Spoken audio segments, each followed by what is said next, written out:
There we go. Yeah, okay. You all see Duncan?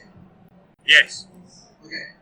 This is what Duncan looked like when we first got him. His mouth had been taped shut. He was almost dead. His face was cut in half, and they had to sew his face back together again. And he was the right mess when we got him. But now he's an absolute loving, wonderful dog. And we have 6 non-human refugees who live with us. Most of them were abused dogs. Love can conquer anything. So go out and get a dog and adopt a dog or a cat or any other animal of any species that nobody else wants. And give that animal lots of love, and that animal will become your very best friend. So one of the most important things that we can do as animal advocates is take care of particular animals of whatever species. So please, as we go into the holiday season, remember something. The best gift that you can give is a home to someone. So think about that as we go into that season. All right, now I am ready to start the presentation. Paul, can you bring me back? Yep. Okay. I realize a lot of my work is controversial because it focuses on why welfarism and why the large groups are basically doing the wrong thing. And I know that that upsets a lot of people, and I want to try to explain to you perhaps one of the most controversial things that I talk about, and explain to you that it's really not a matter of opinion. It's a matter of fact, and I want to explain to you why it's a matter of fact. In particular, what I want to do is talk to you about the idea that that single-issue campaigns and welfare reform campaigns they necessarily promote animal exploitation. A lot of animal people just don't understand that. They just don't understand that these campaigns, these reform campaigns, these single-issue campaigns, they actually promote animal exploitation. And that's why we should reject them. There are other problems with them, but the most serious problem is welfare reform campaigns, single-issue campaigns actually promote animal exploitation. Paul, if you get me back to my presentation, I'm going to take people through it, okay? Okay. And Anna Charlton, who did this presentation with me, is going to be joining the conversation at 10 o'clock, or at 3 o'clock your time. We're going to have a question and answer period. All right, first of all, what are reform campaigns? Welfare reform campaigns. Well, they are campaigns that seek to make animal exploitation more humane. Things like enriched cages, more space for veal calves, etc. What are single-issue campaigns? Well, they are campaigns that target particular animal products or animal uses, and they advocate for the abolition of those products, but not for the abolition of exploitation generally. So we have campaigns that seek to get rid of fur or foie gras, etc. Those are single-issue campaigns. Many animal advocates see these things as baby steps. And what I want to argue is that they're not only not baby steps, they're counterproductive. They necessarily promote animal exploitation. Why is that? Because all of these campaigns require coalitions. We have to have coalitions, okay? The coalitions will have some vegans, but they'll have lots of non-vegans. So you'll have a campaign that combines vegans with non-vegans. The only way the non-vegans are going to support that campaign is if the message they get is whatever they're doing is okay, and what others are doing, the people who are the target of the campaign, whether it's a welfare reform campaign or a single-issue campaign, are not okay. Okay? That's the only way you get a coalition to support these campaigns. You've got people in those campaigns who are vegans. Sure, some of them will be vegan. Those will be mostly the people who work with the organizations that are promoting the welfare reform campaign and the single-issue campaign. But there will be lots of members of the public who aren't vegan. And so they're joining the campaign because they think what they're doing, if they're going to buy cage-free eggs, they're better than the people who are eating conventional battery cage eggs. Okay? So a campaign for enriched cage eggs has to communicate the message that eating happy eggs is okay and eating conventional battery eggs isn't. A campaign against foie gras has got to send the message that those who eat animal foods other than foie gras are morally okay. Sorry for the misspelling on okay. or at least better than those who eat foie gras. So it's basically, oh boy, we think it's terrible that other people are eating foie gras while we're eating our steak or our chicken or our fish. That's the way those campaigns work. What the campaign cannot do is have the coalition members think, sorry, I should say think, not think, that they are no better than those who participate in targets of the campaign. So you can't have a campaign where you're telling people who are eating chicken, oppose foie gras with us, but we think what you're doing in eating chicken is every bit as bad as eating foie gras. They're never going to support that campaign. They're never going to contribute to that campaign. They're never going to contribute money to that campaign. This sends a very clear message. It necessarily promotes that the idea that reformed exploitation or the animal products that are not the subject of the single issue campaign are better than. So what you're saying in an anti-fur campaign, you're saying wool is better than fur. You're saying leather is better than fur. You're saying in a welfare reform campaign, you're saying cage-free eggs or enriched cage eggs, which is now the norm throughout the European community. Enriched cage eggs are better than battery cage eggs. Okay? Uncrated pork is better than crated pork. But that sends a normative message that it's okay to consume those products, and that promotes animal exploitation because people are not going to support the campaign if they think that what you're saying is that what they're doing is every bit as wrong, morally wrong, as what you're going against in terms of the subject of the campaign. So, reducitarianism. I know that is the subject that you're going to be talking about at Vegfest, if you haven't already. But reducitarianism, it sends the message that it's morally acceptable to consume animals as long as you consume less meat. That is a terrible message to send. Here, these 3 shots are taken from the Reducitarian website. This is not coming from me. This is coming from the Reducitarian website. This is Matt Ball. Matt Ball started an organization called Vegan Outreach. He now works for Farm Sanctuary. He says, you can go a long way towards making the world a much better place by simply choosing to eat fewer animals. What message does that send? It sends the message that it's okay if you're eating fewer animals, you're a morally good person. That promotes animal exploitation. Okay? Here's a quote from Vicki Moran.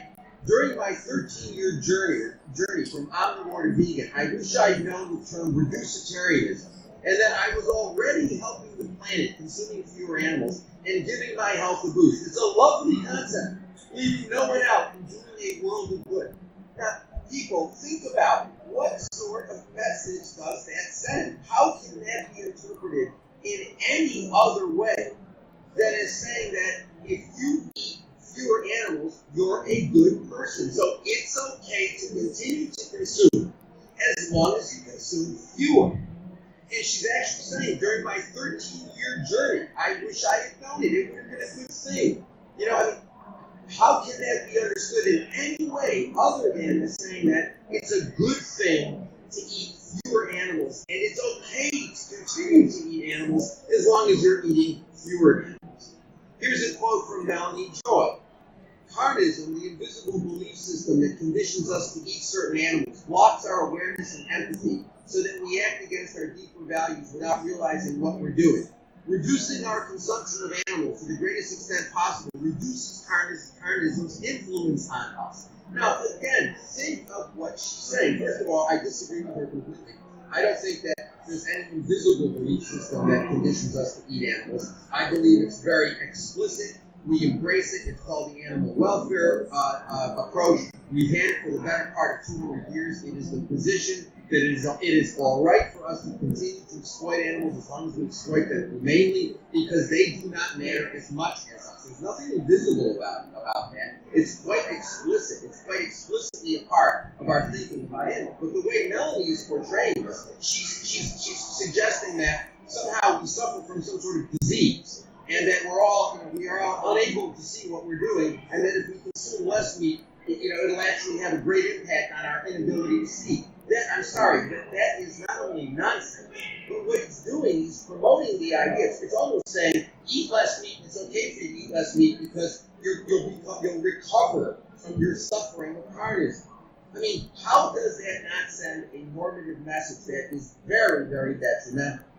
Okay, single-issue campaigns also promote human discrimination. They are terrible in that respect. Why? Because the coalition all require us to say that what we're doing is better than what they're doing. And what they are, the people that usually the people who are involved, who are the subject of these campaigns, are oftentimes poor, or they're oftentimes vulnerable groups. So, halal and kosher slaughter, for example. So we go after Muslims or we go after Jews, and we're better because we eat stunned animals. They don't eat stunned animals. The Thai dolphins. The Japanese are worse than us. They do bad things. It's the Jewish other, the Muslim other, the Japanese other. This campaign about eating dogs is bizarre to me. Is it wrong to eat dogs? Sure, it's wrong to eat dogs. But it's no more wrong to eat dogs than it's wrong to eat pigs, chickens, cows, fish, whatever. And so this idea, though, that the Asians, the Chinese, the South Koreans, they're bad people because they eat dogs. And so these are really, really detrimental campaigns. What we're doing is okay, but it's better what they're doing. Here's a statement from Viva, my friends at Viva, on halal slaughter. Just look at the bottom, the second sentence of that. Consumers can do their bit by boycotting places that persist in selling meat from unstunned animals. So that has two problems. First of all, it promotes human discrimination because it suggests that people who eat halal meat are worse than people who eat stunned meat. If you've ever been in slaughterhouses that have stunning and slaughterhouses that have halal, they're all horrible places. And the idea that somehow halal or kashrut is worse than the stunning of animals indicates that when people say that to me, I always assume they know nothing about the slaughtering process because stunning animals is a horrible way of killing them as well. Many animals are not fully stunned when they're butchered. It's a terrible, terrible situation. But anyway, so it suggests that we're better because we eat stunned animals than the Muslims or the Jews who eat unstunned animals. But it also, again, this is an explicit example. This is a quote from Viva in which they're saying that consumers can do their bit by boycotting places that persist in selling meat from unstunned animals. So go to places that sell meat from stunned animals. Go to restaurants that don't serve halal and or kashrut, but they serve dead animals and eat those dead animals. That's how you can do your bit. Again, this promotes animal exploitation. This is probably the most famous fur campaign poster that ever existed. I remember this one from 25 years ago. It's shown up literally millions of times. It takes 40 dumb animals to make a fur coat, but only one to wear it. And who is it? It's a woman. You can't read. It's not a very good picture. I'm sorry, but she's got a skirt. She's got black stockings. She's got high heels. And you don't see her head because we don't think about women as thinking beings. We only think about them as body parts. And there she is, the body part dragging the fur with the blood. That is incredibly sexist. There is nothing, fur is bad. It is no better than or worse than wool, leather, silk, or any other animal product. And the idea, the fur campaign has resulted in tremendous sexism and misogyny. It's a terrible campaign. We never should have had it. We certainly shouldn't have it now. It should be a campaign to stop the use of animals for all clothing. We should never be targeting fur. Again, I just love this. Those who wear fur have no respect for life. So if you wear fur, you're like Adolf Hitler. But if you wear leather or you wear wool or you wear silk, you're just fine. Sometimes people say, well, isn't it the same with human rights campaigns? Don't human rights campaigns, aren't they single-issue campaigns? For example, if I have a campaign against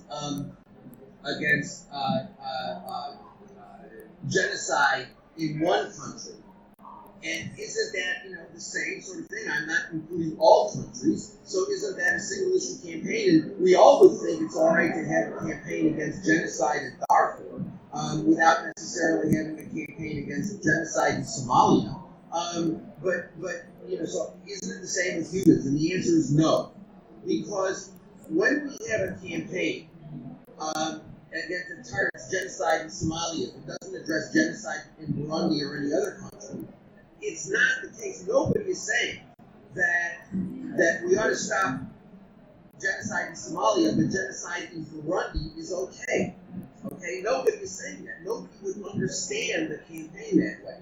Whereas when you have a single issue campaign or a welfare reform campaign, the only way it can be understood is to say that if you're consuming conventional battery cage eggs, then you ought to stop doing that and you ought to consume enriched cage eggs instead. So that's the only way an enriched cage campaign can be understood. It's not understood in the same way that a campaign about human genocide is understood. And the reason for that is we all think genocide is bad. So the starting position is genocide is bad. So if I say to you, the genocide in Somalia is bad, you're not going to understand me to say the genocide in Burundi is okay. You would never understand it. Okay? Whereas when I say to you, conventional battery cage eggs are bad, and I'm promoting enriched cage eggs, the only way you can understand that is to understand me as saying enriched cage eggs are okay for you to consume. Okay? Again, we don't need a coalition. When we build a coalition against genocide, we don't have people in the coalition who think that genocide somewhere else is a good idea. So when we get a group of people to oppose genocide in Somalia, we don't have people in that coalition who say, oh, gee, I think genocide in Burundi is okay, and I think that the people in Somalia ought to aspire to the methods of genocide that the people in Burundi use. That's not what happens. But with animals, that's exactly what happens. Okay? Now, there are other things wrong with these campaigns. They don't do very much at all. They're phased in over the years. The case in point is the battery cage initiative in Europe. It took 12 years. It still is not implemented in a lot of places. And it basically does very, very little. The difference between a conventional battery cage and an enriched cage is very, very, very small. As a matter of fact, some years ago, Compassion World Farming put out a big report saying that the enriched cage could not address the welfare problems of a conventional battery cage.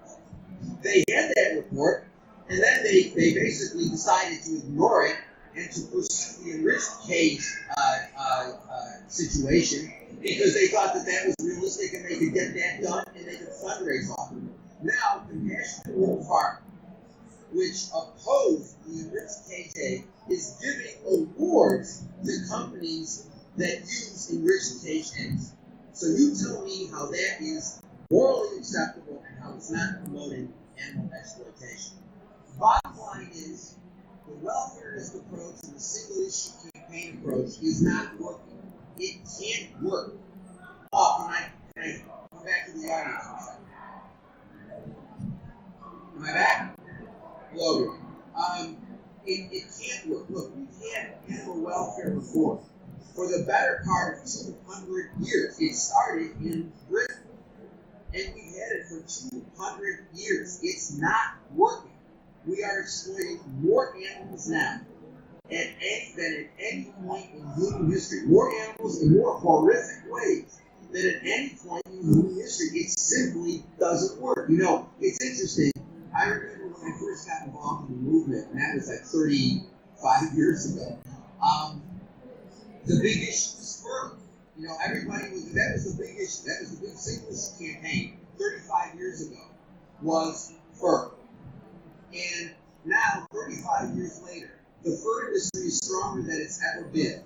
In the 1970s, when I lived in England, you didn't see much fur in the streets of London. Now you see it all over.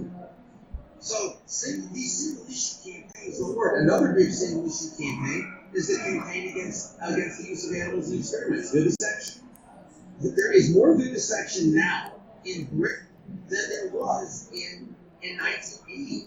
So I mean, it doesn't work. These approaches don't work. So the question becomes, what is it that what should we be doing instead? And what we should be doing instead. Paul, put me back to the PowerPoint, please. Am I back? Okay. What do we propose? Veganism. It is very important, and I don't mean the way that Viva promotes veganism, or Animal Aid promotes veganism, or PETA promotes veganism. I mean the way abolitionists promote veganism. Those other groups promote veganism as a way of reducing suffering. So they basically say we ought to try to reduce suffering. So veganism is a way of reducing suffering. Vegetarianism is a way of reducing suffering. Cage-free eggs is a way of reducing suffering. Crate-free pork is a way of reducing suffering. I say that is nonsense. I think we ought to be taking a very clear position. If you're not vegan, you're participating directly in animal exploitation. You're either vegan or you're participating directly in animal exploitation. Those are the only two choices. Now, it's not a question of journeys. I tell you, if there's one word I would like to see out of the English language, it is the word journeys. It is a mischievous word. It is a terrible, and what it conveys is this idea that it's all right for us to continue to exploit animals as long as we're on a journey. Now think about how species is that. What if I said to you, I'm a racist. I hate people of color. But, I'm going to not tell racist jokes on Monday. I'm going to have a racist joke-free Monday. And I'm on a journey. I'm on a journey towards no racism. And that's what I'm going to do. You would say, what are you talking about? That is insane. You shouldn't be promoting racism. You shouldn't be racist. And I'm glad that you are trying to stop being racist. But we should never condone gentle racism. But when it comes to animals, all of a sudden, moral absolutes just go by the wayside, and everybody's on a journey. Everybody's on a journey, and I suggest to you people that that's a very speciesist way of looking at it. We would never look at a fundamental human rights violation. A fundamental human rights violation. I'm talking about genocide, slavery, rape, child molestation, those sorts of things, where you can't analogize this to social welfare reform, where next year the Scottish Parliament might decide to increase welfare benefits. That's not a matter of jury. That's a matter of saying you've got a group of people who have rights, and we're trying to figure out how to facilitate and promote their rights. That's not what we're doing when we're talking about journeys with animals, because that's saying we would apply journeys to the context of a fundamental rights violation. We don't do that anymore. Let's think about the issue of rape. If I said to you, I rape 6 women a week, but I'm going to cut down, I'm a reducitarian. I'm going to cut down and rape only 5 people. You would say, oh, good job. You're on a journey.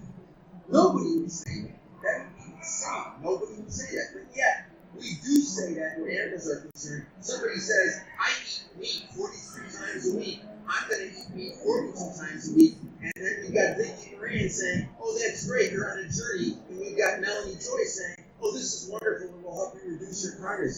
I'm sorry, people, but we would never do that in the human context. It is speciesist to do it in the non-human context. So I think what we need to do is we need to promote, in a non-violent, creative way, vegan education. That's, I think, what we need to be doing. We need to be promoting the idea that veganism is not extreme. It is just common sense. Paul, bring me back to the group. Am I back? Okay. I want you to think about this. All of the large groups, they all say, well, veganism, it's hard for people to be vegans. It's extreme. The answer is no, it's not extreme. And no, it's not hard. It's actually very easy to be a vegan. All you need to do is eat fruits, vegetables, nuts, grains, beans. Okay? It's easy, it's cheaper. You can learn everything you need to learn about vegan nutrition in about 2 hours. Okay? It's nothing complicated, and I'm tired of animal people portraying veganism as some extreme thing, some difficult thing. It's very easy, particularly in 2015. It's very, very easy. And I think we need to be educating people about the fact that veganism is not, it's a matter of common sense. This is how I explain when I'm talking to an audience of non-animal people.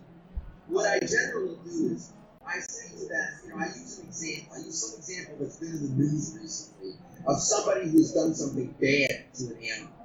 And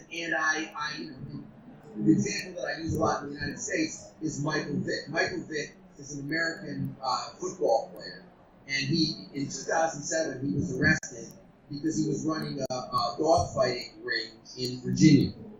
And he was actually sent to jail for a couple of years. And everybody is still angry with him. Whenever he shows up any place, animal people are there picketing him, and everybody hates him. And so I generally use Michael Vick because he's very familiar to the British audience, to the U.S. audience. There are people there.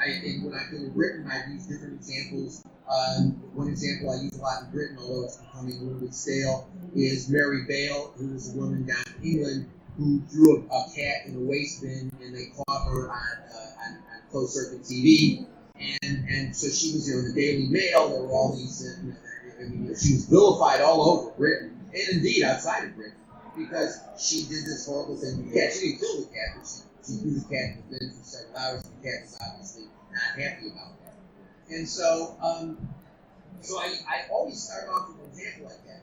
And everybody in the room will agree that it's wrong what Michael Vick did or Mary Bale did, or whatever example that they use. There was an example, actually, I used a Scottish example a few months back in an essay I wrote, and I'm sorry, I just don't remember for the life of me who that was. But there was somebody in Scotland that everybody was upset about because he'd done something to a dog or a cat or a horse, I don't remember what it was. But, so what I do is I use the example, and I say, look, we all think this is wrong, right? And everybody in the audience says, yeah, it's wrong. And I said, why is it wrong? And then after 4 or 5 minutes, somebody will hit on the answer I'm looking for, which is that it was wrong to do because it involved an infliction of suffering or death on an animal for no good reason. And so I then always come back and say, okay, great. How many vegans are there in the audience? And maybe 2 hands will go up out of 100 people. Maybe, from luck. And then I say, well, but wait a minute. You just told me that Michael Vick is a bad guy because he killed these dogs. And he had no good reason to do so except his entertainment. He enjoyed it. And I said, so how are you any different? And then everybody looks at me like I've got 4 heads. And I said, wait a minute, let's go through it. And then I put up information about nutrition. I say, you don't need to eat animals to be optimally healthy. And I go through all of the organizations, all the government organizations, all the professional organizations, and I explain that none of these organizations say that you need to eat meat, dairy, any animal products to be optimally healthy. I talk about the fact that I've been a vegan for 33 years. I have more energy than most of the students I teach who are young enough to be my grandchildren now. I'm getting older, and I have more energy than they do. I can't remember the last time I was sick. The idea that I cannot understand how anybody can maintain that animal foods are healthy for you, or that a vegan diet is not healthy. That's the point. Is I don't really care whether eating animal products, a small amount of animal products, is something you can do. That's not what's important. What's important is that you don't need to eat any. You can be completely healthy, as healthy, if not more healthy, by not eating any animal. And then I talk about the fact that animal agriculture is an ecological disaster. And then what I get the group to see after about 40 minutes is that they're in no different position from Michael Vick. He liked to sit around a pit watching dogs fight. We like to sit around the barbecue pit roasting the corpses of animals that have had lives and deaths that are every bit as violent and painful and horrible as the animals that are used in dog fighting, or they have lives that are certainly worse and deaths that are worse because the cat in Mary Bale's case was not killed as that cat.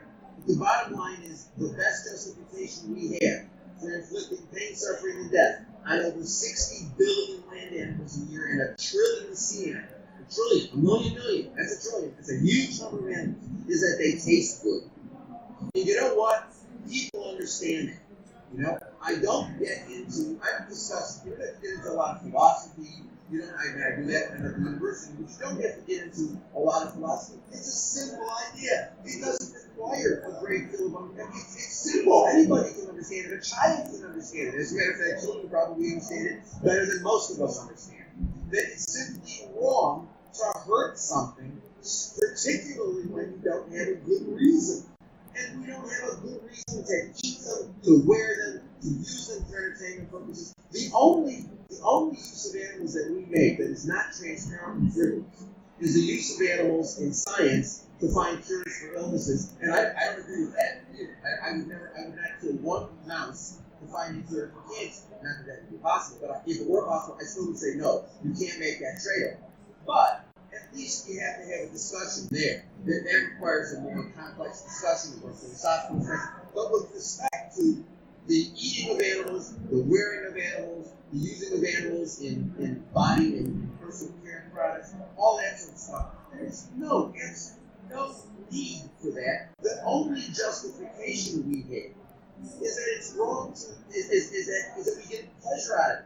And that goes against our fundamental moral principle that everybody accepts, whether they're vegan or non-vegan. You go around, walk around Glasgow and ask people, not now, I want to stay put now, but later on, go and ask people, do you agree with the proposition that it's wrong to inflict unnecessary suffering on animals? And you know what? I will bet you a pound that you will not find anybody who disagrees with the proposition that it's wrong to inflict unnecessary suffering on animals. Well, we can have an interesting discussion about what necessity means, but if it means anything, it means you cannot inflict pain, suffering, and death on animals for reasons of pleasure, amusement, or convenience. And people, those are the only justifications we have for killing 60 billion land animals and a trillion sea animals every single year. Those are the only justifications we have, and they can't be justifications if we really believe that it's wrong to inflict unnecessary suffering on animals. So the bottom line here is this is not an extreme idea. It's common sense. It's complete common sense. Most people understand it. When you explain it to them, this way, they do understand it. Paul, can I come back to the PowerPoint? Am I back? Okay. Now, I want you to look at these numbers. According to the Vegan Society, unfortunately, the Vegan Society actually banned me. I have the dubious distinction of being banned from the Vegan Society because I got upset that they were not promoting veganism. Several years ago, I pointed out that they were accepting paid adverts for non-vegan restaurants in their magazine, and they got so upset they banned me. But in any event, the Vegan Society, there was an online discussion group, and I was prohibited from participating because I promoted veganism. According to the Vegan Society, there are 150,000 vegans in the United Kingdom. I think that's a low number, but let's take that number. If every one of those vegans in the next year persuaded one other person to go vegan, we'd have 300,000. And if they did it, 600,000. Then there'd be 1.2 million, then 2.4 million, then 4.8 million, then 9.6 million, 19.2 million, 38.4 million, and then 76.8 million. And you've got a vegan UK because you have a vegan UK and you have more because there are only 63 million people in the UK. So the bottom line is, if each of us, everybody sitting out there today, if in the next year you persuade one other person to go vegan, and every single one of you can do that, you know that. Every single one of you can do that. If every single one of you persuaded one other person to be vegan, and every vegan did that in Britain, we'd have 300,000 vegans next year, and then we'd be on a roll, and in a short number of years, we'd have a vegan United Kingdom. Now, let me come back to look at that, and then I want to discuss with you what the abolitionist approach is. That's the first principle. Paul, can I come back to the Okay. What I want to argue with you is that we need to make veganism the central focus of our advocacy. We got to get rid of all this welfare reform stuff, these single issue campaigns. We have got to focus on grassroots. We don't need these large organizations. They are multi-million-pound organizations. We don't need them anymore. We first of all, we have the internet, which is probably, it's got good aspects, it's got bad aspects. But one of the good aspects of the internet is it has basically reduced the cost of communicating with each other. You know, when I first started this 33 years ago, 35, whenever I did it, if I wanted to go talk to somebody, I had to go talk with them. I couldn't talk with them by Skype. Skype didn't exist. Computers didn't exist. I mean, they existed, but they weren't available for use like this. And so we now have an internet where we can all communicate with each other. You know, I mean, we've got an abolitionist community building all over the world of people who communicate with each other over the internet, who give each other activist and creative, nonviolent activist ideas. It's just wonderful. We don't need these big organizations anymore. What are they doing? What are they doing? All they're doing is promoting welfare reform campaigns, single issue campaigns. You know, they're not doing anything productive. As a matter of fact, I believe very strongly that these large organizations are not only not pushing things forward, they're actually pushing things backward. We have right now something called the happy exploitation movement, where, you know, we are all now into this idea that what we need to do is focus on humane treatment of animals, and, you know, we got compassionate wolf farming, giving awards to people who use cage-free or enriched cages. We have the RSPCA with the Freedom Food label. We have Viva participating with Whole Foods in formulating humane raising and slaughtering procedures. This is pushing things backwards. What this is doing is making people feel more comfortable about animal exploitation. So what we need to do is to build a grassroots abolitionist movement. What I suggest is that we build it around 6 simple principles. Okay? This is you know, something I have developed over the past 20 some odd years, this abolitionist approach. Let me explain these 6 basic principles. And then you can, in the question and answer period, ask me and Anna Charlie any questions that we have. The first principle is that it's all sentient beings have the right not to be used as property. Think about it. Whatever disagreements we have about human rights, we all agree that slavery is wrong. All of us agree that slavery is wrong. We all see slavery as a qualitatively different form of abusing human beings. Why is it qualitatively different? Because if a being is a slave, then that being has that being is a thing. Slaves are things. They are not persons. Persons are those who have inherent moral value. Slaves do not have inherent moral value. They only have external, extrinsic, economic value. Okay? So they're not persons. They're things. And as a result, they have no rights. They can have no rights. Their value is determined only by their owners. And so we all recognize, however much we might have disagreements about, the national health system. We might have disagreements about, whether Corbyn would be a better prime minister than Cameron. We can have all sorts of political disagreements, but everybody agrees that slavery is wrong. Okay? Everybody agrees that slavery is wrong. And everybody agrees that all humans, irrespective of how smart they are, how not smart they are, how beautiful they are, how whatever their personal characteristics, every human being has at least one right, and that is the right not to be property. We've abolished slavery. Now, it still exists in certain parts of the world, but nobody defends it anymore. Whenever it's found, people criticize it. Nobody says, "Oh, well, slavery, it could be okay." Nobody defends it. Everybody agrees it's wrong. We need to extend that to animals. We need to extend that to animals and to recognize that animals have one right, the right not to be property. All sentient beings, human and non-human, have the right not to be property. But when we apply that in the non-human context, what it means is we have to stop treating animals as things, which means we must stop eating them, wearing them, using them. That recognizing that one right not to be property, means that we have to abolish all institutionalized animal exploitation. Paul, can I have the PowerPoint back? Am I back? Okay.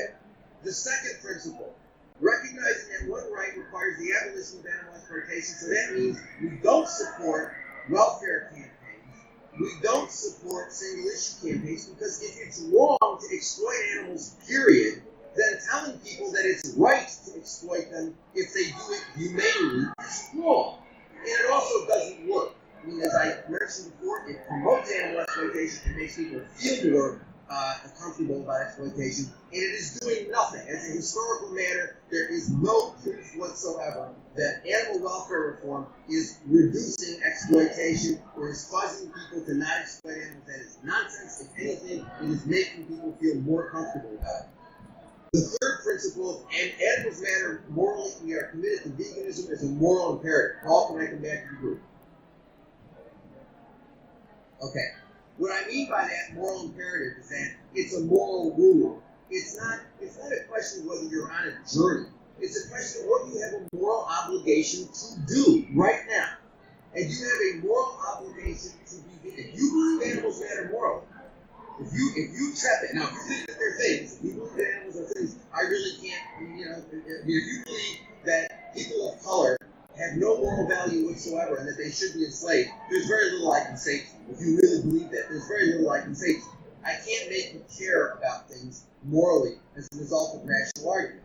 But if you believe animals matter morally, and I believe that that most of us do, there are very few people who really think of animals. There are some people who think of animals as things, but most people don't. And so if animals matter morally, we are committed to veganism as a moral imperative, as a moral rule, as a baseline. It's not a question of it's simply a way of reducing suffering. It's a moral imperative. It's something that we ought to do. Just as we would say that racism is a bad thing. Equality is a moral imperative. We don't promote gentle racism, gentle rape, gentle pedophilia. We talk about these things as moral imperatives, moral rules. It's wrong to be racist. It's wrong to be misogynist and sexist. It's wrong to assault or batter people. It's just wrong to do those things. We don't talk about gentle forms of exploitation. We say morality requires no exploitation in those contexts. We need to do the same thing with animals, but that means it's veganism. This idea that I always go through. I cannot stand when I see veggie, VEG and all that sort of nonsense. It's vegan. It's a simple word, vegan. Say it. Vegan. Let's all say vegan. It's easy to say vegan. And vegetarianism is an incoherent moral principle. Think about it. There's no moral difference between meat and dairy. Animals kept alive for dairy. Animals used for dairy are kept alive longer. They're treated every bit as badly, if not worse than their meat counterparts. And they all end up in the same slaughterhouse anyway. I mean, the idea that there's this distinction between meat and dairy is ridiculous. There's no distinction between meat and dairy. There's no distinction between meat and eggs. As a matter of fact, the eggs have the second highest death rate per 1,000 calories. For every 1,000 calories of eggs that you eat, you are responsible for more animal deaths than you are for any other food except eating chicken directly. So I mean, this idea that if you're a vegetarian, that's okay. No, it's not okay. If animals matter morally, veganism is the only rational response to that perception. Paul, can I have the next slide? Can I have my back? Okay. Only sentience matters. That's the fourth principle. Okay, bring me back to the group, please. Only sentience matters. Am I back? Okay. Only sentience matters. By that I mean this idea that elephants matter more because they're smarter or because they're more like us, or dolphins matter more because they're more like us, or whales matter more like us, etc. That's nonsense. The only thing that matters is sentience. The idea that animals like the great apes or dolphins or whales or whatever, the idea that they matter more because they're more like us is like saying that light-skinned people of color matter more than dark-skinned people of color because they're more like us white males and we're the standard. So this idea that, all that matters is sentience. Cognitive or mental capacities other than sentience may matter for other reasons. A great ape might have different interests from a dog or a fish, but that doesn't mean the great ape matters more in terms of morality. That doesn't mean that it's okay to eat the fish, but not to use the non-human great ape in an experiment. Let me have the PowerPoint back, please, Paul. rights and human rights are inextricably intertwined. Please, can I come back? Am I back? Okay. Animal rights and human rights are inextricably intertwined. By that I mean that we take the position that animal rights, those of us who believe in animal rights, we reject speciesism. Why do we reject speciesism? Because it's like racism, sexism, heterosexism, classism, etc. It excludes beings from the moral community using irrelevant criteria. Well, the same thing is true if we take that position that speciesism is bad because it's like racism, sexism, heterosexism, classism, whatever. It means we are committed. We have to reject those things as well. That doesn't mean that you have to now never do anything about animals and you have to work on other human rights issues. No, that's not what I'm saying at all. Work on whatever issue you want to work on. I tell my friends in human rights who do human rights work, keep doing your work in human rights. But when you eat vegan. When you go out and buy your next pair of shoes, don't buy leather. Don't buy fur. Don't buy wool. Don't buy silk. Keep fighting for women's rights. Keep fighting for children's rights. Keep fighting for international human rights. Whatever you want to do. But just do it as a vegan. And to my vegan friends, to my animal rights friends, I say, look, when you're fighting for animal rights, stop violating human rights. Stop the sexism. Stop the misogyny. Stop all this cheap, sexist nonsense that I see all of these groups promoting. All of them. PETA started it in the late 80s, late 1980s. PETA started the I'd rather go naked than wear fur campaign, and now that's mushroomed into what I think is a hideously misogynistic set of sexist campaigns. But it's gotten over to Britain. Viva does it. Other groups do it. These cheap, sexist, misogynistic campaigns have got to stop. These campaigns that target Muslims or target other groups, they're wrong. We've got to stop dumping on the Asians because they eat dogs. We eat pigs. We eat chicken. What sense does it make to have a campaign against the Koreans eating dogs when you got people in that campaign who are going to go home and say, those damn Koreans, while they're eating their steak? What sense does that make? Not only does it not make any sense in terms of the animal movement, but it is racist and it's xenophobic. It encourages hatred of the Asian other. We don't need that, right? We don't need that particularly now. We don't need it, period. It's bad. It's wrong. It's totally wrong. We've got to see that animal rights and human rights are inexplicably intertwined. Can I have the slide? Okay, animal rights is about nonviolence. Okay, bring me back, please. The problem that we are fighting is violence. We're not going to deal with violence with more violence. If violence was the answer to problems, we'd all be living in the Garden of Eden right now, because the history of humankind has been one violent episode after another. The history of humankind is drenched in blood, and it hasn't gotten us there. And so I think we need to accept that animal rights I see it as the new peace movement. I see it as the all-encompassing peace movement. Okay? It doesn't mean pacifism. It doesn't mean that we don't stand up. It doesn't mean that we don't clearly state our message, and that we don't state our message in very direct ways, and that we're pacifists. It means we do not engage in violence. And, it's interesting. Some years ago, I was speaking at a Canadian university, and a woman who identified herself as working with the North American Animal Liberation Front support group asked me the following question. She said, if a vivisector is using 60 dogs a year in experiments, isn't it acceptable to use violence against the vivisector because the vivisector is using violence against the dogs? And I said, let me ask you a question. I said, is your mother a vegan? Are you a vegan? She said, yes. I said, is your mother a vegan? And she said, no.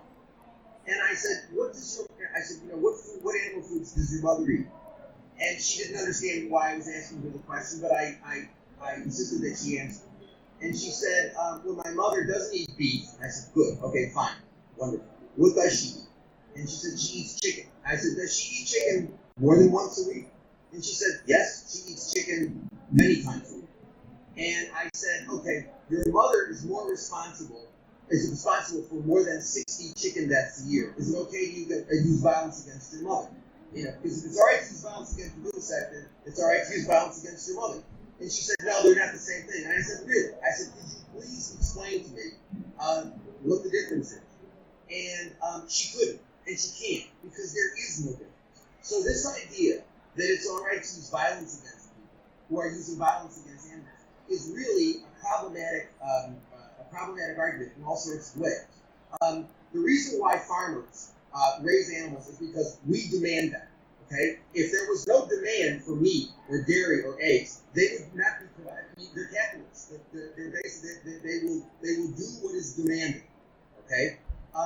Same thing with vivisection. Vivisectors do it because we want the supposed cures. I don't think that vivisection produces anything useful, but even if it did, I would still be opposed to it. But the bottom line is that people want, people are willing, they eat all this garbage, they eat all the rotting flesh, the cow mucus, the chicken ova, they make themselves sick, and then they want cures, they want somebody to give them a pill. The public wants vivisection, so as long as the public wants vivisection, there will be vivisectors doing it. The problem is not the farmer or the vivisector, the problem is us. We need to change how we think about animal ethics. We need to become creative, nonviolent advocates for veganism. Now, bring me back to, if you want further information, I have 3 sites that you can get at. My back on is the abolitionistapproach.com is where I have a lot of essays, there's videos, there are all sorts of materials for you to get. There's descriptions of books, copies of articles that I've written, and things like that. HowDoIGoVegan.com is a site that we launched a few months ago. It is going crazy in terms of the number of hits it's getting. It's become very popular. It's basically, how do I go vegan? When somebody says to me, how do I go vegan? I tell them, go visit that site. It tells you everything you need to know about going vegan. All the practical things. You look at that thing, you look at that site for 2 hours, you know everything you need to know about how to go vegan. I have a discussion page at Facebook, the Abolitionist Approach, which you can come and I have a bunch of really good moderators, many of them from the United Kingdom, and I have a bunch of good moderators. I participate in it to the extent that I have time. I discuss things with people, and in either today or tomorrow or the next day, I'm not sure exactly what, we are going to be publishing a new book called Animal Rights, the Abolitionist Approach. It is a beautiful piece of artwork that British artist Sue Coe did for us. She did it just for this book. And she did another piece which is going to be on the back cover, and that will be available as of sometime this week probably, but we'll make an announcement. The book is done. We're just doing the final things on it. Paul, bring me back to the group. Am I back? Thank you. I want to thank you very, very much for listening. I hope I have not upset. I mean, a lot of you are probably involved in large groups. Again, look, I have a different perspective. If you think my perspective is wrong, you got to tell me why. It's not enough to say, well, he disagrees with the large group. The bottom line is, if you look at the world and you think things are better for animals than they were 10 years ago, I couldn't disagree with you more, because they're worse. And they're worse than they were 10 years before that, and 10 years before that. It's not getting better, it's getting worse.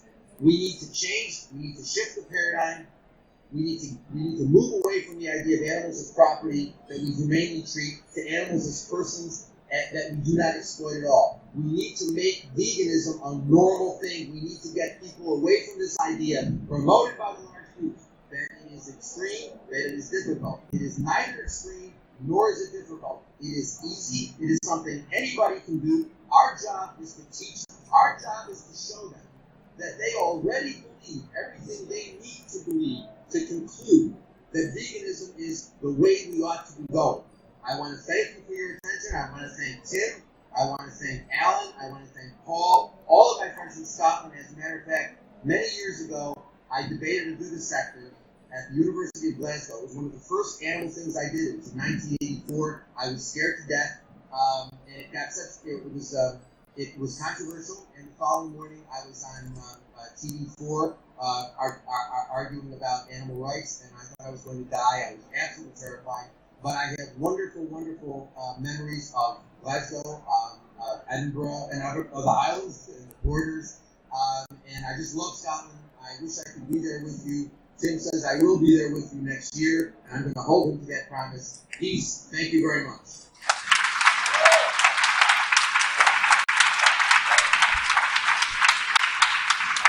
Gary, thank you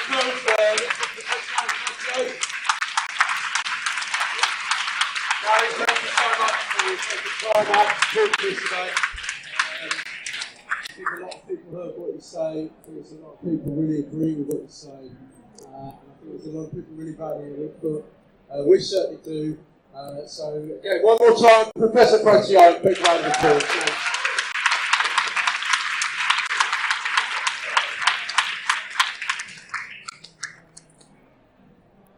I think we've got a slight problem there. So are we going to do a question and answer session next? Is it? Hey. It's wild. I'm assembling a large compilation of horrible things that people say about me, and I'm going to do a video in which I read them. But they never show up at these events like this and take, so, I'm here now. So, take me on if that's what you want to do. Go ahead. Good afternoon, professors. Hi, how are you? I'm good, how are you? I'm fine, thank you. What do you say to those people who claim that in animal advocacy, every little helps?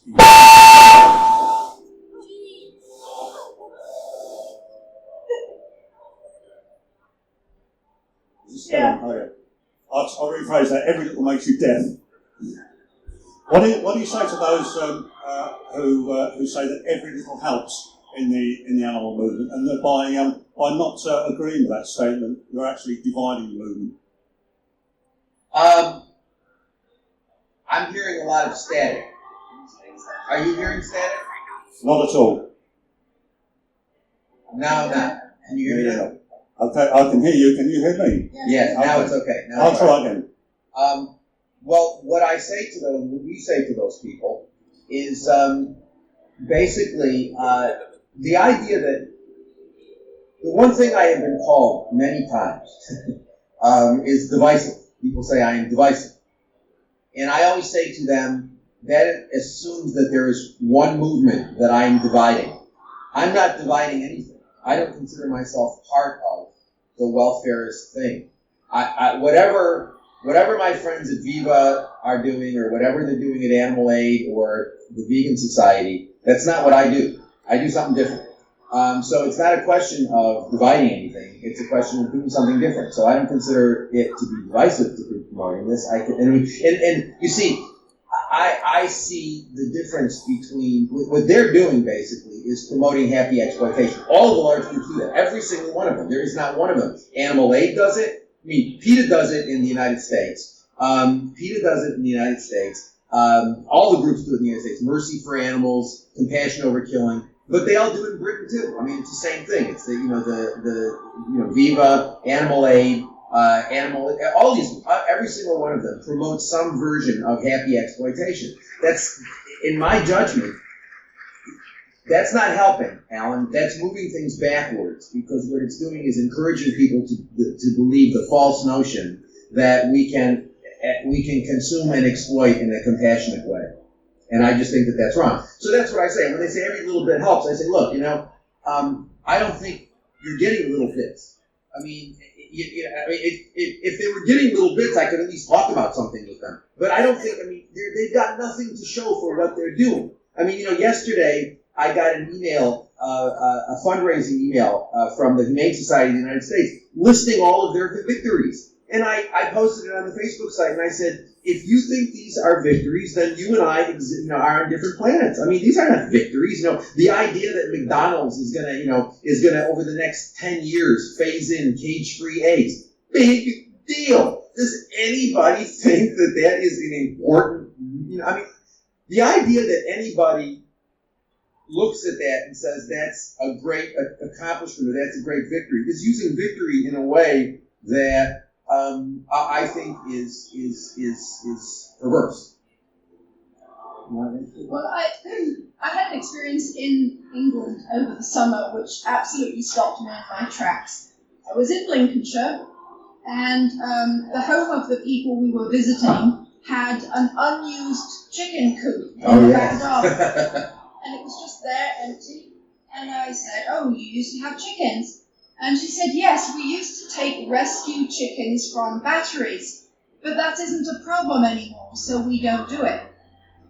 it was one of those experiences where you sort of feel your knees give way, because this is what the Happy Exploitation campaign has done. It's made everybody whose conscience was pricked enough to think, I have to do something about battery hens, now says it's okay. And we all want to be told we're okay in the comfortable position where we are. It's human nature. But there's so many things that we can't do anything about. I can't do anything about foreign policy. I can't do anything about genocide. I can't do most things about lots of things that the government engages in, both in the UK and here, that I'm totally opposed to. But I can do something about changing the situation for animals by not participating in this disgusting process that gets them to our plates.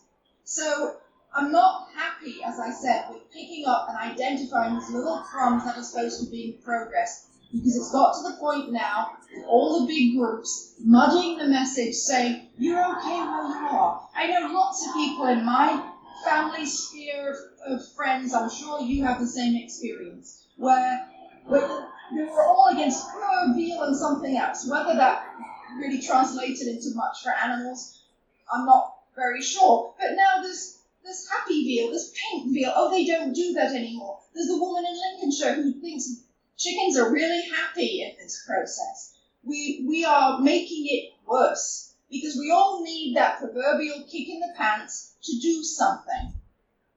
And everyone's saying, send us your $15, fill out the little form. Yes, I want to join your campaign. Here's the $15, do it for me.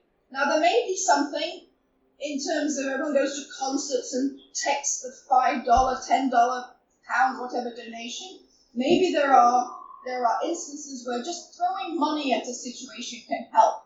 You can buy vaccines, you can buy education, you can buy malaria nets and things like that. Perhaps sometimes there are times when just money does it. But for this, we're going to need participation. Look, you want a movement, you want to change the world, you can do it. This is not something you're going to write a check to some bureaucrat at Viva or at Animal Aid and have them do it for you. You can't do it. This is something we've got to do. This has got to be a grassroots movement.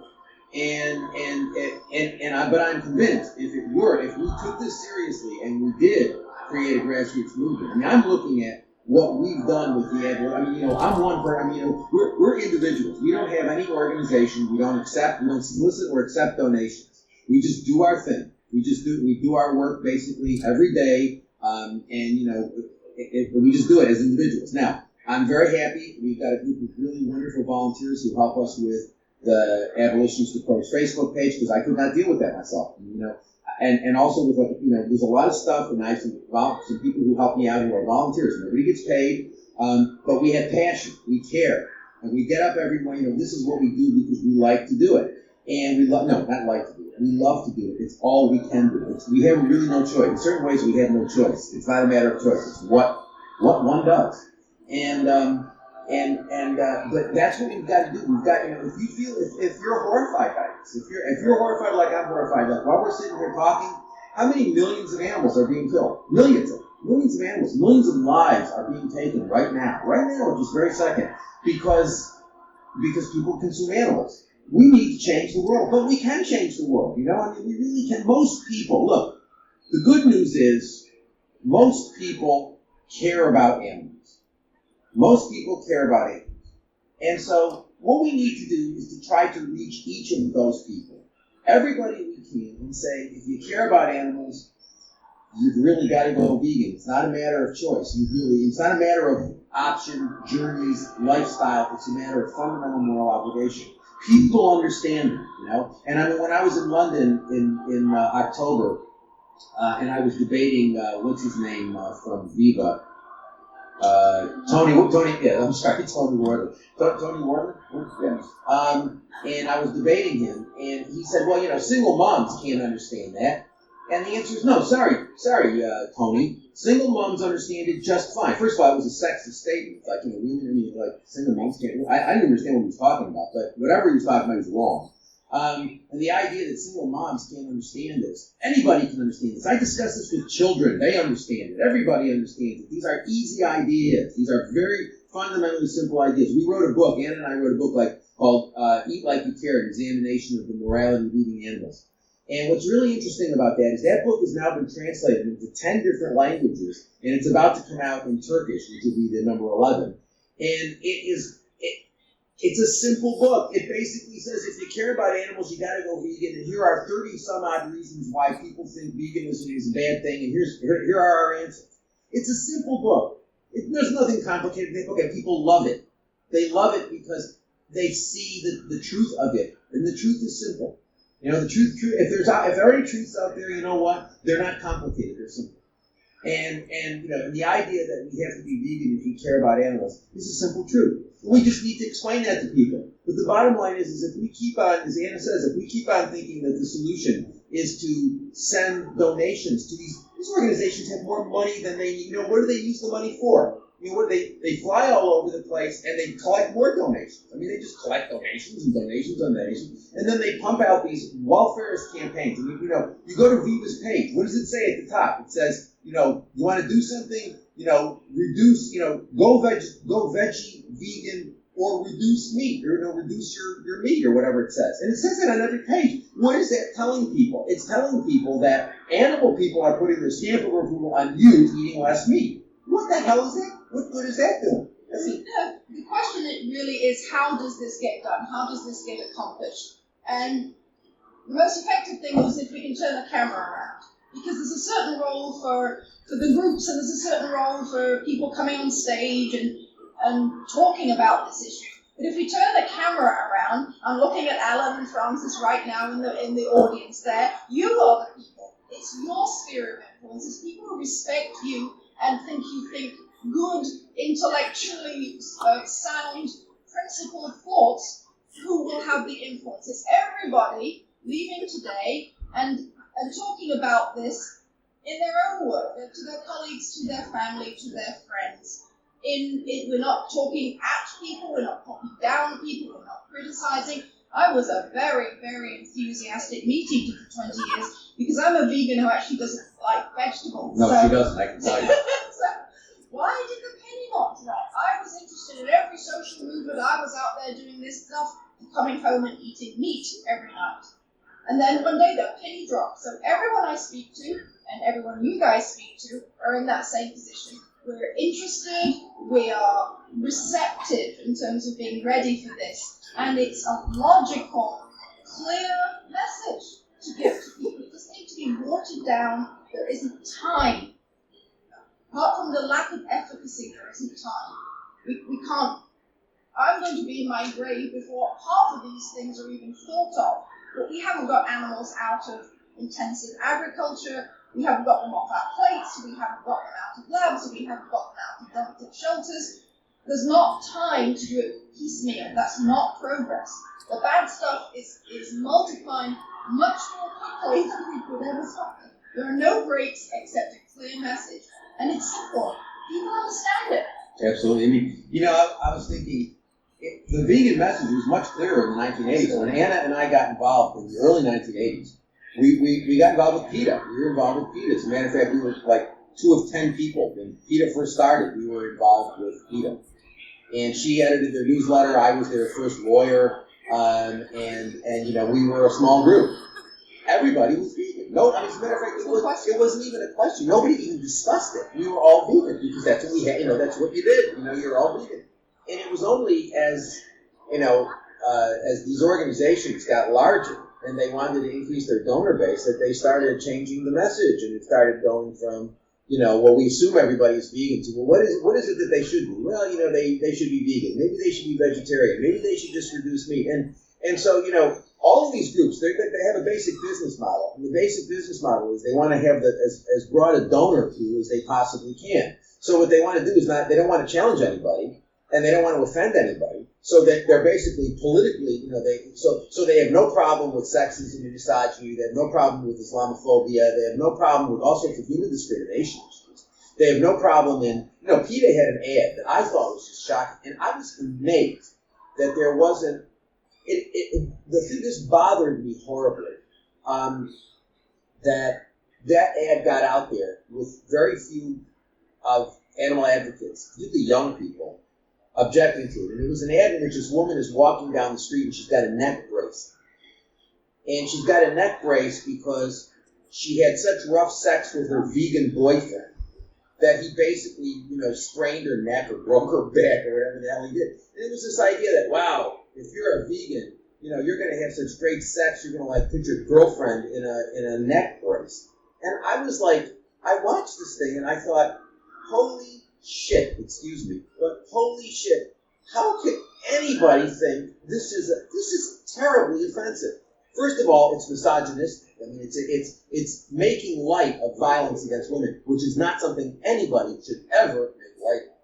And it was, it was just, and I thought, my God, and I showed Anna, and Anna said, well, this obviously appeals to the kids, it appeals to young people. They'll give Peter money for this. They give Peter money when Peter puts out, ads or things, commercials for the Super Bowl in which women are masturbating with eggplants. I mean, what are we talking about here? Is this a social justice movement or is this a joke? Is this entertainment? It ain't entertainment for me. I don't find anything entertaining about this. I mean, at all. I don't enjoy doing it. I really wish, I wish I could do something else with my life. But, this is where it is right now. And so, but I don't find this entertaining. And I don't think we should have it be entertaining. I think Vegfest is great. One of the reasons why I think Vegfest is great is that Tim and Alan and their friends have created a vehicle where he brings people in and he entertains them at the same time he is exposing them to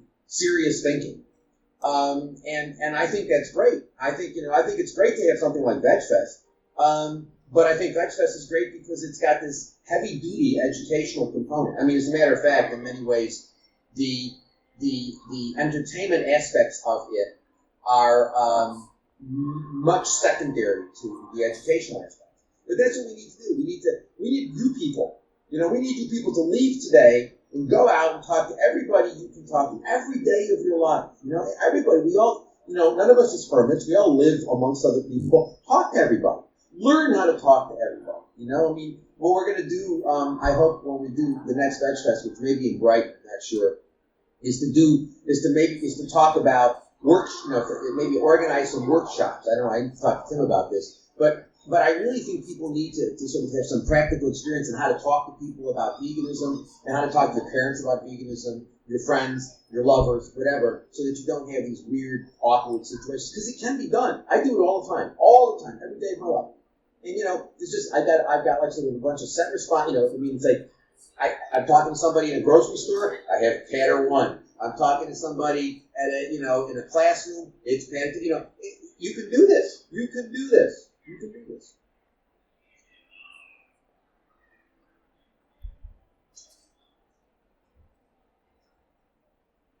Hi, I'm going to try and not get emotional here because it is actually something that really upsets me because I feel like the message you're spreading is really damaging. Sorry.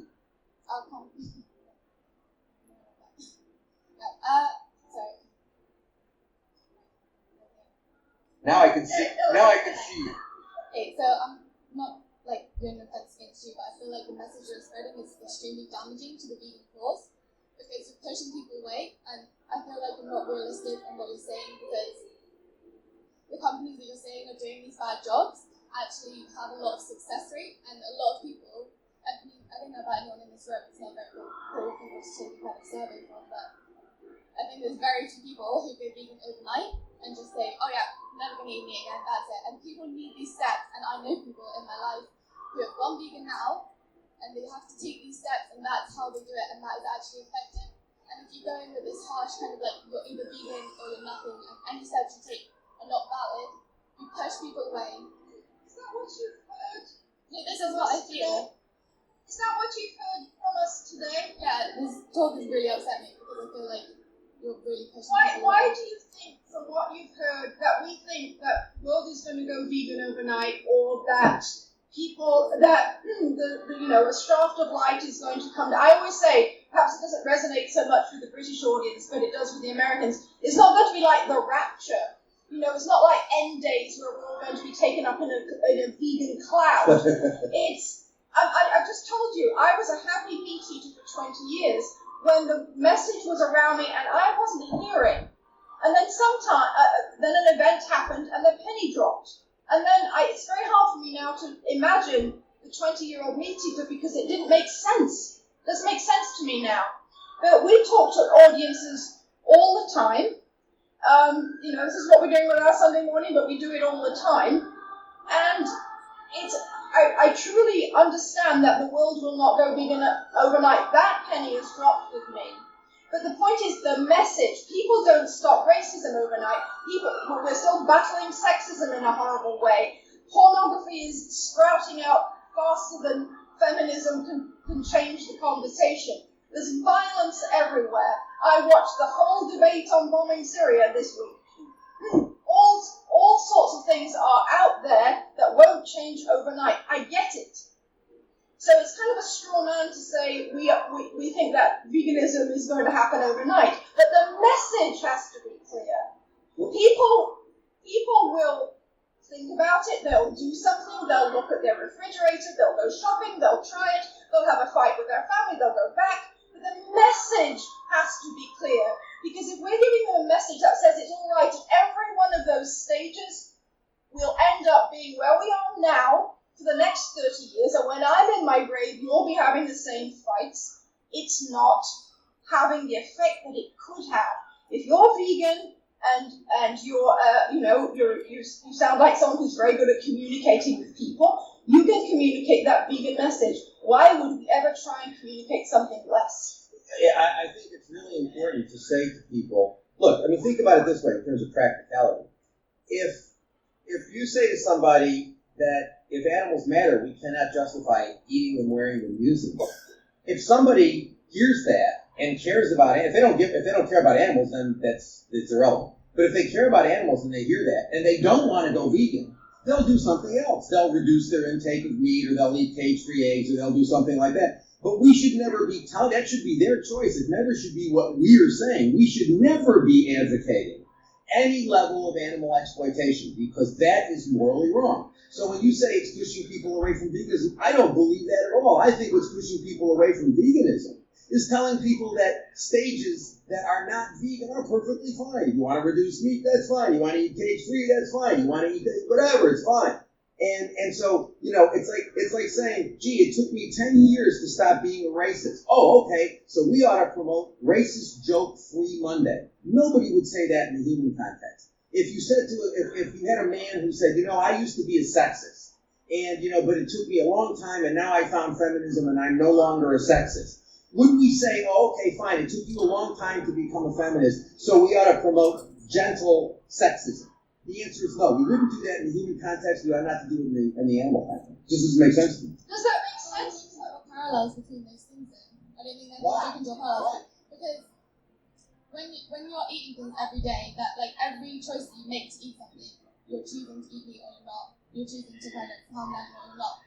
With sexism and racism, that's not something that you necessarily have to do every day. It's not something you can make But hang on a minute, but that means that you have an opportunity every time you sit down. Why? I don't understand the impact of. You're saying she's saying sexism. She's saying our animal exploitation is more pervasive than racism or sexism. That's right. So it should be very clear to us. Why do you think that would be pertinent? Sorry, what's the question? What I'm genuinely confused about is how we think a non-clear vegan message is going to bring about veganism. That I don't understand. It's been proven to do that. That's how. Well, you can ask a lot of people that have gone vegan. I went to a talk yesterday where they spent the whole time saying like, this is how not to do veganism, this is how not to tell people, when they also didn't say any one way to be better was, by the way. And also, two people at the end then said, well, actually I feel really bad because I actually did used to do vegan mondays, and that's how I kind of opened up and I actually became vegan through those steps. And then they felt really shit about themselves from that person telling them that was wrong. I think we all have to take a deep breath and stop thinking about ourselves quite so much. Because this isn't really. But you're thinking about yourself when you're saying like this ideal has to be perfect. People make mistakes, people are human. I understand that. No one's perfect. No one's perfect. We're not suggesting anyone's perfect. I think you need to listen to what the vegan message is that we're saying, or someone else who's saying a vegan message, And tell me what you don't like about it in terms of a message. Everyone who's vegan, who supports the kind of meat free Mondays, whatever, all those kind of steps that you kind of disagree with. I don't think any person that's vegan doesn't see the end goal as everyone being vegan. Everyone wants that. But the difference is you're realistic about those steps. And if someone can do meat free Mondays and they do something else, and that brings them to that level where they can kind of open up their heart to become vegan in the end. Like if it opens up your mind a little bit and then you start thinking a bit more and you eat less meat and you're like, wow, I feel better. Wow, actually, maybe I should go vegan. And that, it doesn't, to me, it doesn't matter why you go vegan. If you're saving animals, you're saving animals. And what you're saying is, if you're not doing it for the right reasons, then you're wrong. And actually, to me, the most important thing is that you're not causing the least harm. Not like whether you think about it in a certain way or not. It's like causing the least harm. That's absolutely wrong. As an empirical matter, that's absolutely wrong. I think it's wrong that we shouldn't be causing the least harm. It's actually about being like having this perfect idea that everyone should stick to. It's a question of, do you believe in equality or not? It's a social movement. Do you want to promote equality, or do you want to promote something else? And look, I want to promote something in the way that's going to be the most effective to create change. Fine. If you think that I don't think it's been proven by people. It is not. It has been proven psychologically and in the results of people who are vegan. It is absolutely not been proven. If you're telling me that nonsense that Nick Cooney and Farm Sanctuary promote about the empirical evidence is, you need to be doing some serious social science research. You ought to be reading Vegan Publishers and Dr. Casey Taft at Boston University. Every time they come out with something, he exposes how their studies absolutely are nonsense and they're embarrassing. So if you want to say that there's empirical evidence, you are, as an empirical matter, wrong, number one. Number two, what you are missing is, if you explain to somebody why veganism is a moral imperative and they don't agree with you, they'll say, look, I hear what you're saying. I'd like to become vegan, but I'm not ready to do it now. They'll reduce their meat intake. They'll eat cage-free eggs. So if someone's never going to go vegan, would you not rather they reduce for the rest of their life? Because that actually does save more lives. You know what? I do not believe we should ever promote animal exploitation. On some speculation, I do not believe we should ever promote animal exploitation on some speculative nonsense. Look, if somebody doesn't care, they don't care. So let's move on. Let's educate the people who do care in a clear way. And let's not worry about the people who don't care. Let's worry about them later when we get all the people who do care. So, but this idea, see, what you're not understanding is, if you have a clear message, people will, if they don't want to change immediately, or if they want to do things in stages or take incremental steps, that's what they'll do. But at least the moral idea is clear. This is a social justice movement. Are we talking about animal equality, or are we talking about something else? And you're talking about something else. The discussion you and I are having right now is, you and I are not involved in the same movement. You're involved in one movement, I'm involved in another. And that's fine. Do what you want to do. I don't care. It really doesn't matter to me. The bottom line is that, for you to say that, well, I'm pushing people away from veganism is nonsense. What I'm doing is I'm shifting a paradigm. I'm creating a different way of looking at it. And what you're doing is promoting the same tired, welfarist nonsense we have had for 200 plus years. We are exploiting more animals now in more horrific ways. And you know what? If I went back 35 years when I first got involved with this, the welfarists were saying the same thing. You got to be gentle with people. You got to lead people along. You can't get people. You can't take strong positions. It alienates people. Well, I have news for you. In the world that we live in, if you don't think we need to be taking strong positions, you and I just see a different world. I see a world of terrible injustice, not just to non-humans, but to humans. I see a world of terrible inequality. I see a world of violence. I see a world of injustice. And I think we need to be moving away from this idea of comfort zones. That anytime you challenge somebody, they feel victimized and they hang on a cross. Well, that's fine. But I think that's counterproductive. I think that sort of narcissism is destroying morality.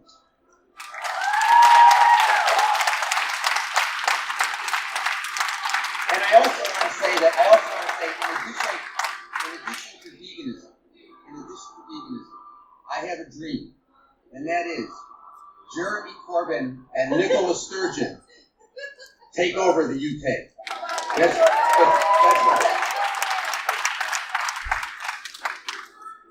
Professor, you made a very strong talk. Thanks for that. Thank you for the dream. I'm not sure you quite took the question seriously. They weren't advocating reductionism, they were just saying there's other ways of getting people to become vegan, and a lot of vegans have become that way because of the kind of softer, broader, vanilla flavour message which is coming at us a lot more because there are a lot more people part of it. So she wasn't really disagreeing with you at the end before. She was just saying, that all these other messages reach more people. Some of them. Well, also is that I don't know what people's experience is today or whatever. Is that I don't go shout at people. I'm not protesting in their face. I'm not calling them names. Or a lot of welfareists do. I have conversations with people. Gary has lots of conversations with people apart from public presentations. So suppose what I'm saying is that you in the audience, as informed, lively people who are interested in social justice, will have these conversations with offering something and seeing a receptive response. It's not in your face. That doesn't change anyone's view. We're not shaming somebody.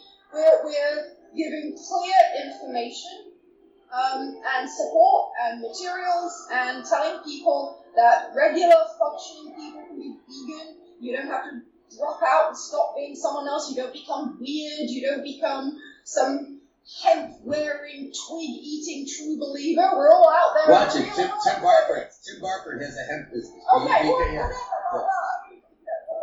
I'm just not sure you took the question. That was raised by the last question. I took it very seriously. I get that question. Anne has just said they're not shutting people down, but I actually thought that's exactly what we did. Because you're saying, what about vegans? You're laughing at what about people that become vegan through all the people they speak to, they don't go vegan overnight. Both of you went vegetarian. That's the way a lot of people do it, so you just weren't engaging with what she's saying. So you talked over her. We were not responding to the 35-year-old animal movement now, so we were just in the backwards sort of doing it ourselves without a lot of information. There's all sorts of information out there now. The groups have a lot of media access. There's this great thing called the internet. There's a bad side to the internet, but it's a fantastic side to the internet. And that's why we did the How Do I Go Vegan page. Go and look at our How Do I Go Vegan page. Is that shouting at someone? Is that saying, oh, you're bad and all that sort of thing? Don't come back to us until you're vegan. We're not sending people away shamefaced. Sure, my question is just if I responded to a challenge from before. Well, because we were being told that this factually we're wrong and we're being.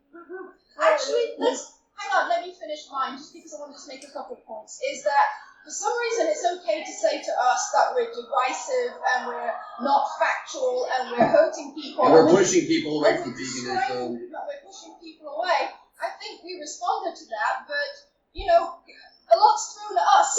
Look, the bottom line is she mischaracterized the position. I've never said that we're going to go vegan overnight. Number two, she insulted me by saying it was divisive and that I'm pushing people away from veganism. And then you get upset with the way I responded to her. I responded to her I thought, in a very patient way, given the fact that I have heard that argument probably 15 million times in my life. But the bottom line is the fact that a lot of people started off in a different position. Most people came to veganism. They got involved in some group. And the group tells them that vegetarianism is fine, that eating meat is less fine, and then eventually the penny drops and they go vegan. So that doesn't show that taking a plain vanilla, I believe, as you called it, approach leads people to veganism. It can also mean, and in my judgment it does mean, that people come to veganism despite the plain vanilla approach that pushes them in the wrong direction. That's a really important point, and I'll tell you, this is my experience, so it's not really open to other factual attack, because I'm telling you what my experience is that I have at least as good success, and I think better, talking to people who haven't been involved with the animal welfare groups, because I think that people are less defensive, they're less assured in the comfort of the position that they've got to, and they're receptive in a different way. So I'm not seeing the animal welfare message. One, I know factually it doesn't reduce the number of animals or really change their living conditions, but I'm not sure that it's getting us any of these famous baby steps of veganism. I think it gets us to take one step and cocoon ourselves in this comfort position. And we all want to be comfortable, and we all want to think we're doing a good thing, and we don't want to give anything up because we're told that veganism is so difficult, and we have to despair and put up with deprivation and weirdness if we're vegan. And veganism is just for the special people. It's too difficult for the regular people. Don't you hear that message? Well, Ronnie Lee basically said that a few months ago. He made the point. Ronnie Lee, whom I like. I like Ronnie. I think he's wrong on this to say that ordinary people, I believe that was the expression he used, ordinary people don't have the moral and intellectual faculties they need to understand veganism. The answer is that's nonsense. That's elitist nonsense. People understand it just fine. We teach at a law school in one of a city that's competing for the most impoverished city in the United States, Newark, New Jersey. Some of you may have landed at the airport there. Most people land at that airport and run away. It's a depressed, chronically poor city. It's a food desert, it's very hard to get decent food, the education system is dreadful. We've had tremendous success in talking to people about veganism. You'd think that the communities that we're talking to have lots of competing worries and things taking up their time and their energy. You know, they're interested in civil rights, but they have to eat 3 times a day. So they understand I can still be interested in civil rights. It's not watering down the time that I put into my other social justice work or interests. I can be vegan, and that conforms to my general view of the world. So I'm very respectful of people's intelligence, morality, backbone when I talk to them.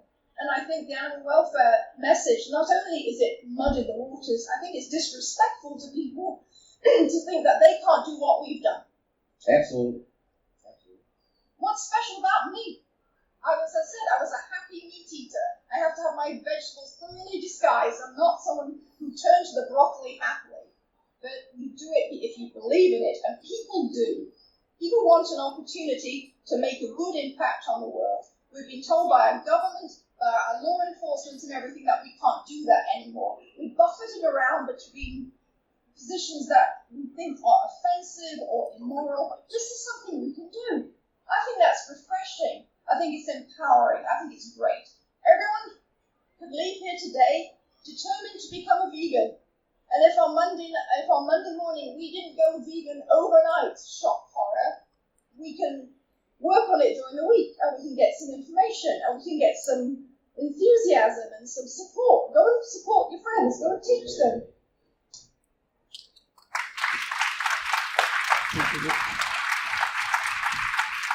Okay, gentlemen, ladies, we're going to wrap up in a few minutes because we're about 5 to 4. So I'd just like to say a massive thank you to, first of all, actually all our visitors here who've been asking questions, but of course also very much to Anna and to Gary for taking the trouble to answer questions. Just point out that Anna and Gary have written quite a lot of books between them. We've got some of them up here. This is really easy leaflets to read, so if you do want to read up more about the Abolition Society, I think it's been quite misunderstood often. Then, we have time for one more question, Tim? I think we're just about, because we've got the reducitarian discussion. If we've got one very brief question, we can just have one last question. We must wrap up in about 2 minutes. All right. Wrap up yourselves, Gary and Anna. Have a couple of things to say, and then we'll move on to the reducitarian discussion. Well, I'm optimistic looking at all your bright, enthusiastic, inspired faces having been to this great event this week. That you're going to go out there and tell people that this is a great idea, that they should be interested in, that veganism is easy, that it's sensible, that it's the environmentally right thing to do, that it's the moral right thing to do. There's no downside to it. Just go out and be your vegan selves out there, and we can change the world. We have been told by our governments, by our schools, that we are as individuals meaningless. That is nonsense. Margaret Mead said that don't kid yourself. Small numbers of people can change the world. In fact, that's the only way it's ever really changed. I believe that. I will go to my grave believing that. We can change the world. We just have to want to. We have to want to shift the paradigm from animals as property to animals as persons, and at the same time, making it clear that animal rights and human rights are inextricably intertwined. We are the new peace movement. We are a peace movement that envelops all beings. Let's get out there. Let's get excited about it. Let's change the world. We can do it. Set yourself a goal. In the next year, you'll turn one person on to abolitionist veganism. You can all do that. If we all did that, we'd have a vegan UK in 9 years. So let's get out there and do it. Let's change the world.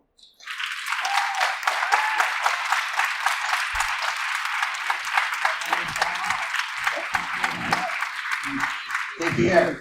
We'll see you next February.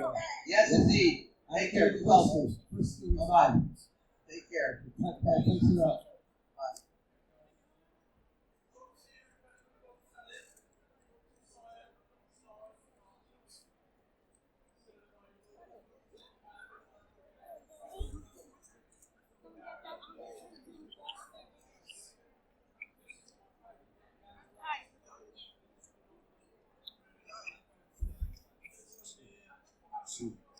Two.